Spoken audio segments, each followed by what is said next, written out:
Folks, some agents are okay in losing you money.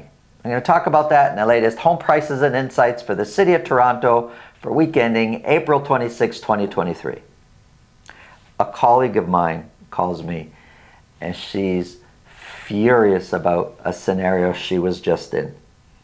And it's reminded me that, hey, I've been in that scenario so many times. How come I've not yet brought it up on this channel? So here's the scenario. I take my buyer clients to a showing. We're looking at the house and they like it. Now, chances are I've probably already spoken to the listing agent a couple times before the showing. And if my buyer clients like the house, I'm making a few phone calls to the listing agent after the showing. Not so much to say, hey, my clients love it, we're going to put an offer, but to find out some information, to get an idea of certain things, but certain questions where the listing agent probably feels that my clients like the house. Like if I ask what kind of closing date are the sellers interested in, for example, well, it's kind of a clue for the listing agent to think, they like the house. So here's the problem. Whether we're at the showing or shortly after we leave the showing, out of the blue we get an email saying, property sold, it's off the market. Like, what do you mean it's sold? How come we didn't even know there was an offer? How come we didn't know you were negotiating? Sometimes I've gone to showings and I get a message saying, oh, it's sold while I'm at the showing. And I call the agent, I go, what happened? He goes, oh, well, we've been going back and forth for a day or so with this offer and we finally accepted it. I say, but I spoke to you twice before the showing. Why not tell me you're negotiating an offer? You know, listing agents, all agents have certain fundamental responsibilities. One of them is acting in the best interest of their clients. And in this case, we're talking about a listing agent. The listing agent's fundamental job, first of all, is acting in their client's best interest. Part of their job as a listing agent is to maximize the sale. So when a listing agent gets an offer, one sure way to maximize the sale is to make sure before that offer gets accepted that, hey, are there any other interested parties? And the only way to know is to either phone, send an email, a text. Technology's really made it so simple these days to reach out to every agent that has shown the home. But surely if an agent has called you, if I've spoken with you and you're the listing agent and I've asked certain questions, you gotta know that my clients are interested. And it's happened so many times. And this is why I'm saying, you know, it could be a new agent, it could be a big shot agent for the neighborhood.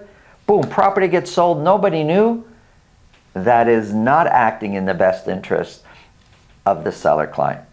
And when my colleague that I started talking about called me frustrated about what just happened, she said her buyer client was prepared to spend $50,000 more than what it actually sold for. I've been in that scenario many times where my client said, it's sold, we would have paid a little more. We didn't know, and they're looking at me saying, Santo, how come we didn't know there was an offer? I didn't know there was an offer. And the listing agent had ample opportunity to let me know. So you got to ask yourself, some of these agents, whose agenda are they following? But their primary responsibility is always to act in the best interest of the seller. It just doesn't happen all the time. Who you hire most definitely matters. If you think this video can help somebody you know, please pass it along. If you get value from this video, subscribe. Let's get into the numbers.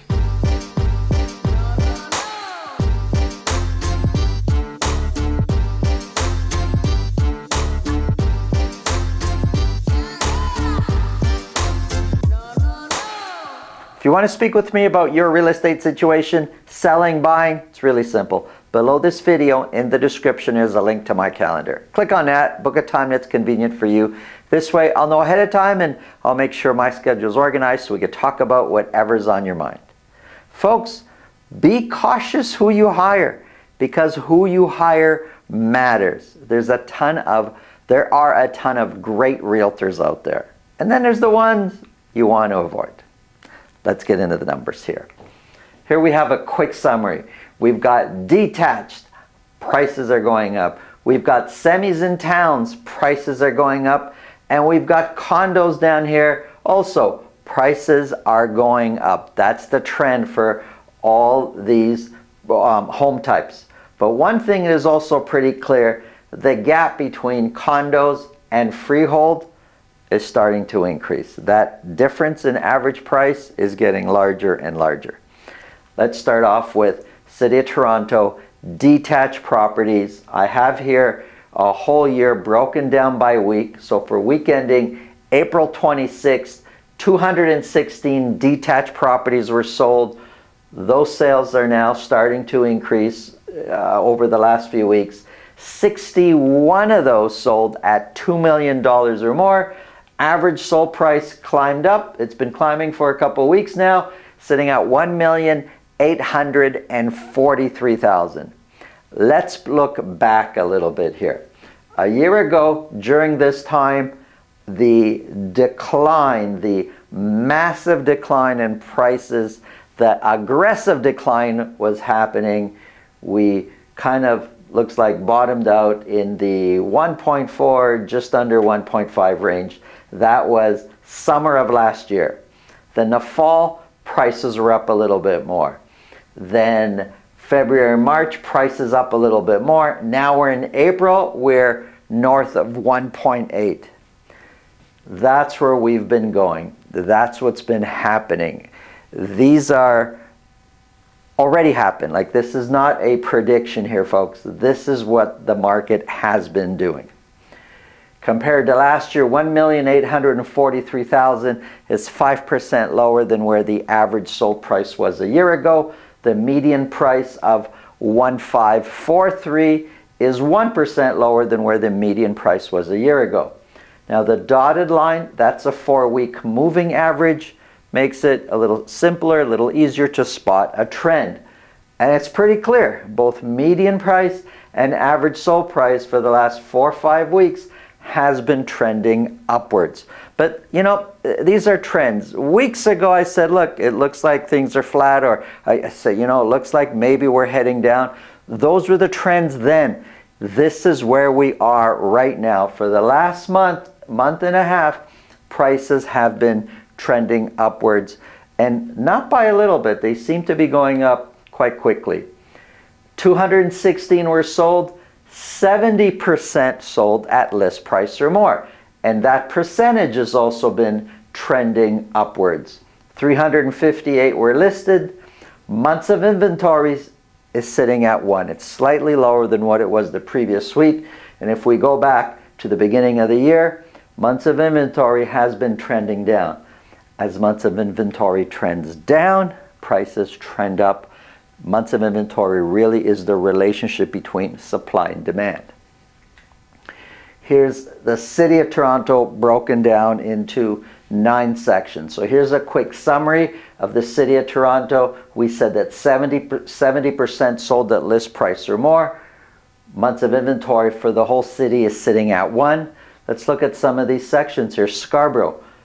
Scarborough's outperforming Toronto as a whole. 83% are selling at list price or more. Months of inventory is sitting at 0.6.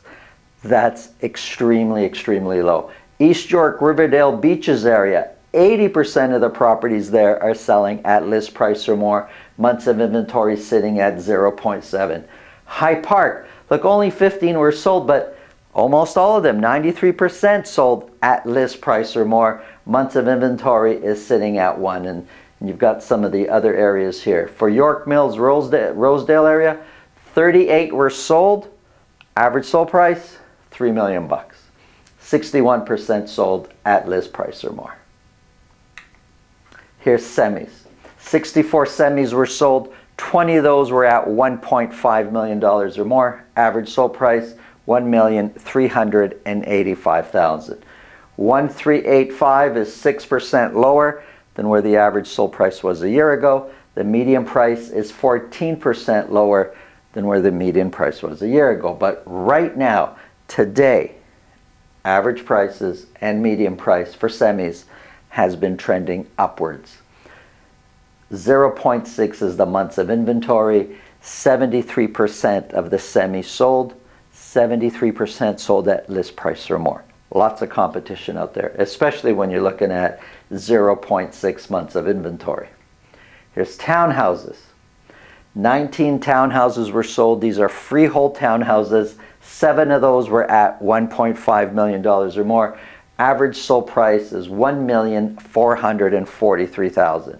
We were here just under 1.3 a year ago. Now we're higher than 1.4. 1443 is 16% higher than where the average sold price was a year ago. Median price is 28% higher than where the median price was a year ago.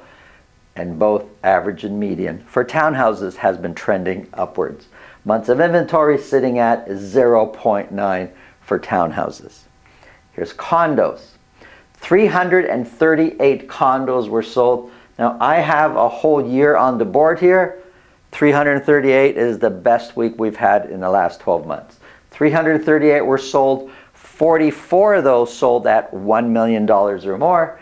Average sold price $780,000. $780,000 is pretty close to where we were a year ago. It's 1% less than where we were a year ago. And the median price of $670,000 is 6% lower than what it was a year ago. And if you look at the 4-week moving average over the last 4, 5, 6 weeks, it's been trending. Both median and average price have been trending upwards, just not as aggressive as the freehold market is doing, especially not as aggressive as the detached market is moving upwards. Of the 338 that sold, 45% sold at list price or more. 586 condos were listed, and months of inventory coming down, sitting at 1.4 months of inventory. Here's a quick summary. 1 month of inventory, 0.6, 0.9, 1.4 for condos. 2 of them never moved. The other 2 detached and condos, months of inventory came down. The market is already hot and getting hotter. It's heating up. That's what's happening out there according to the numbers, and that's what's happening out there according to my own personal experience as a realtor working with buyers and sellers. The market is intensifying. Who you hire matter. Work with somebody who's going to work in your best interest. Thanks for watching. Have a great day.